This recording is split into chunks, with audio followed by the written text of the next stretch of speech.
आज का इंसान ये क्यों नहीं समझना चाहता कि दुख का जीवन में होना कोई बुरा संकेत नहीं है।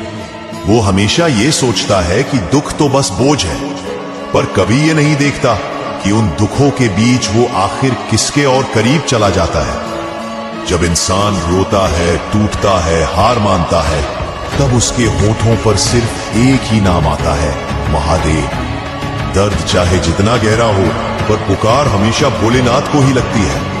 प्रभु मेरी पीड़ा शांत कर दो, कृपा करो। यही शब्द उसके दुखों की आग में तपते हुए दिल से निकलते हैं, और यही दुख उसे उस परम सत्य के पास ले जाते हैं जहां महादेव की करुणा सब कुछ बदल देती है। इसलिए दुख कभी भी तेरी हार नहीं है, वो तो तेरे और महादेव के बीच का सबसे पवित्र सेतु है।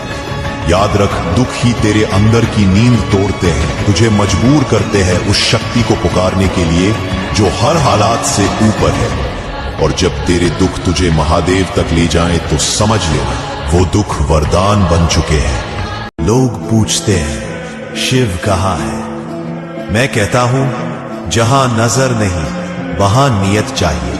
अगर तेरे कर्म पवित्र हैं, तो पत्थर में भी शिव प्रकट होंगे, पर अगर तेरी नियत काली है, तो कैलाश सामने होकर भी तू अंधा रह जाएगा। शिव मूर्ति मेरी अनुभूति है, वो बाहर नहीं भीतर बसते हैं। जो सत्य बोले, जो छल से बचे, जो अहंकार छोड़ दे, उसी को शिव की उपस्थिति हर श्वास में महसूस होती है। नीलकंठ सामने नहीं आते, वो तब आते हैं जब तू खुद को भीतर से शुद्ध करे।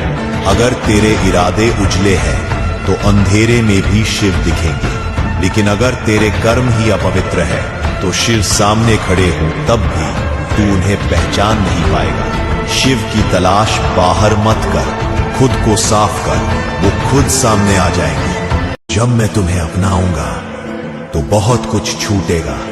तुम्हारा अहंकार सबसे पहले टूटेगा। जो झूठे रिश्ते तुमने पकड़ रखे हैं, वो खुद ही छूट जाएंगे। तुम्हारी लालच, तुम्हारे डर, तुम्हारी इच्छाएं सब एक एक करके खत्म होंगे, क्योंकि जो मेरे पास आता है वो खाली हाथ आता है, और जो मुझे पाता है वो खुद को खो देता है। तुम्हें लगेगा तुम सब कुछ हार रहे हो, लेकिन वही तुम्हारी सबसे बड़ी जीत होगी। मैं तुम्हें संसार से नहीं, मोह से मुक्त करूंगा। तुम्हें भीड़ में नहीं, शांति में लेकर आऊंगा। तुम्हारा जीवन उलझा हुआ लगेगा, पर असल में वो मेरी तपस्या बन रहा होगा। तो सोच लो, क्या तुम तैयार हो सब छोड़ने के लिए, ताकि खुद को मुझे सौंप सकूं? क्योंकि जब मैं अपनाता हूं, तब केवल मेरा रास्ता बचता है, और उस राह में केवल सत्य, भक्ति और निर्वाण होता है। लोग मंदिर जाते हैं और झोली भर के मांगते हैं, सुख, सफलता, प्रेम, पैसा। लेकिन एक सच्चा भक्त महादेव से कभी शर्त नहीं रखता। वो सिर्फ समर्पण करता है और कहता है, हे भोलेनाथ, मुझे कुछ नहीं चाहिए, जो तू चाहे वही दे, क्योंकि तू जानता है कि मैं किस योग्य हूं। भक्ति तब तक अधूरी है जब तक उसमें मांग है। मांगते वक्त तू सोचता है कि तुझे क्या चाहिए, पर महादेव जानते हैं तुझे असल में किस चीज की जरूरत है। तू प्रेम मांगता है, वो तुझे अकेलापन देकर आत्मबोध सिखाते हैं। तू धन मांगता है, वो तुझे कष्ट देकर सहन शक्ति बढ़ाते हैं। तू सफलता मांगता है, वो तुझे गिराकर तेरा स्व दिखाते हैं। क्योंकि भोलेनाथ तेरी इच्छा नहीं, तेरे उत्थान में रुचि रखते हैं। जब तू कहना शुरू कर दे, अब तेरी इच्छा ही मेरी इच्छा है, तब समझना कि तू सिर्फ भक्त नहीं, एक शिव स्वरूप बन गया है। भक्ति वहीं पूरी होती है जहां मांग समाप्त होती है और समर्पण शुरू। महादेव से कुछ मांग मत, वो देंगे तब भी तेरा भला, और ना देंगे तब भी तुझ में कुछ महान जगाएंगे। जीवन में जब भी तुम्हारी मनोकामना पूरी ना हो, जब तुम्हें लगे कि जो तुमने मांगा वो शिव ने क्यों नहीं दिया, तो ठहर कर सोचो, क्या तुम खुद अपने भविष्य को देख पाते हो? महादेव कहते हैं, वत्स, मैंने तुम्हारे हर आशीर्वाद और हर कठिनाई तुम्हारे कल्याण के लिए रची है।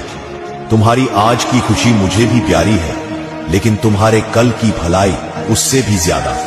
तुम्हें जो चाहिए वो आज तुम्हारे लिए अच्छा दिखता है, पर जो मैं दूंगा वो तुम्हारे लिए सर्वश्रेष्ठ होगा।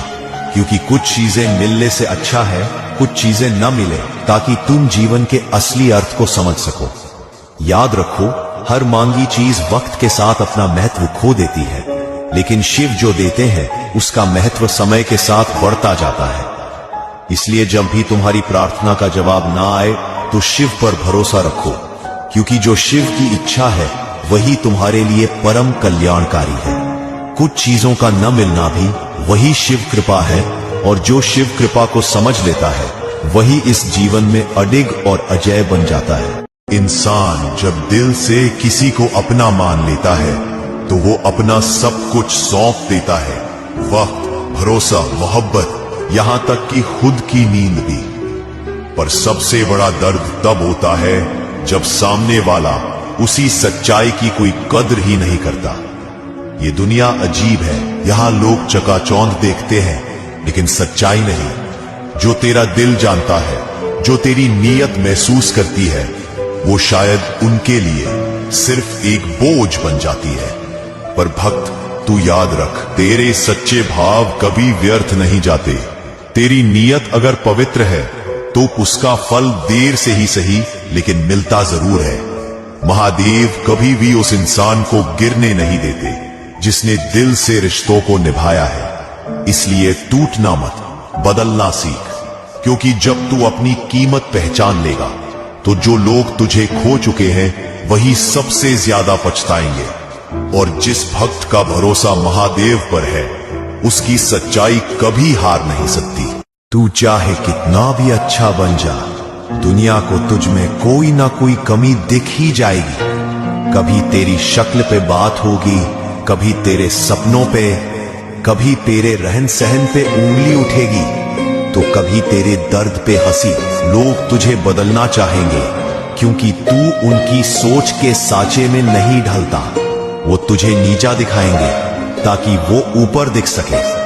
पर एक बात समझ ले, महादेव कभी नहीं पूछते कि तू कितना अच्छा है, वो बस ये देखते हैं कि तू अपने सच से जुड़ा है या नहीं। दुनिया तुझे तब अपनाएगी जब तू उसे लगेगा, पर शिव तुझे तभी अपनाते हैं जब तू खुद को लगे।